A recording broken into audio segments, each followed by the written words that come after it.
Joining me now is Center of the American Experiment President John Hinderaker. John, welcome back to the U.S. Report. I want to start with some big news out of the world of media and the Associated Press, who, by order of a federal judge, have had their access to cover presidential events restored. Now, the AP has been blocked since February 11th, and I think it was over issues about calling the Gulf of America the Gulf of America. What do you think about the courts inserting themselves into the White House's decision about who does and doesn't get into the press room?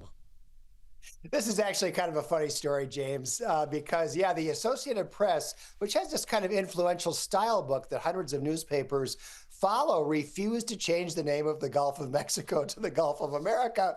And so the Trump administration responded by not barring them from the press, room and so on, but no longer being invited into the Oval Office or invited to ride on Air Force One and so on. And so they brought a lawsuit, and the judge, who was a Trump appointee, by the way, held that nobody has got a right to access to the Oval Office or to ride on Air Force One and so forth. But there's a lot of law in the United States that says that the government cannot retaliate against you because you exercised your First Amendment rights.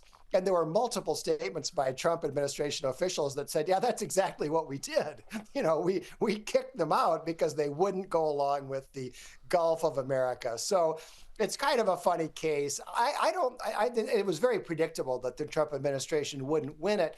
But I think they've made their point. The AP used to be the, just the facts, middle of the road, mainstream news syndication source. Well, they're now one of the biggest sources of left-wing propaganda. And I think the Trump administration really kind of wanted to show them up, and that was their real purpose here.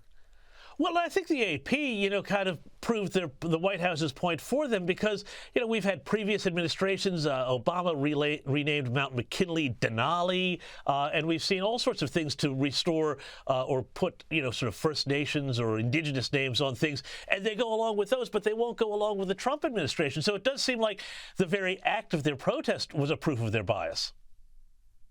Well, I think that's right. I think Trump really wanted to just call attention to the fact that these people are part of the Democratic Party's resistance to the Trump administration. I think they effectively made that point. Yeah, and John, talking about the resistance, well, I want to go to our favorite Democrat, Chuck Schumer. And he had this exchange with a reporter who, and in this, he refused to denounce violence against Tesla and Tesla dealerships. Have a look at this. What's your opinion of the violence against Tesla, their products? What are your thoughts on that? Do you denounce the violence against Tesla products and dealerships and cars in the streets? I can't talk about Tesla, but Elon Musk is a disaster for America, and America knows it. Look at Wisconsin. Now, John, I bring this up because there has also been further studies which have shown that some of that violence that we've seen towards Teslas and dealerships is part of a growing tolerance for violence in American society from the left. And you reported on your Powerline blog some very disturbing results of this survey. Tell us about it. Well, yeah, that's right. I mean, there are multiple surveys that have come out in the last few weeks. A large number of people who describe themselves even as a little bit liberal and then farther to the left from there are perfectly okay with assassinating President Trump or murdering Elon Musk, violence in general. I mean, these numbers are just absolutely shocking. And one of the reasons for that is that the leadership of the Democratic Party does not come out against political violence.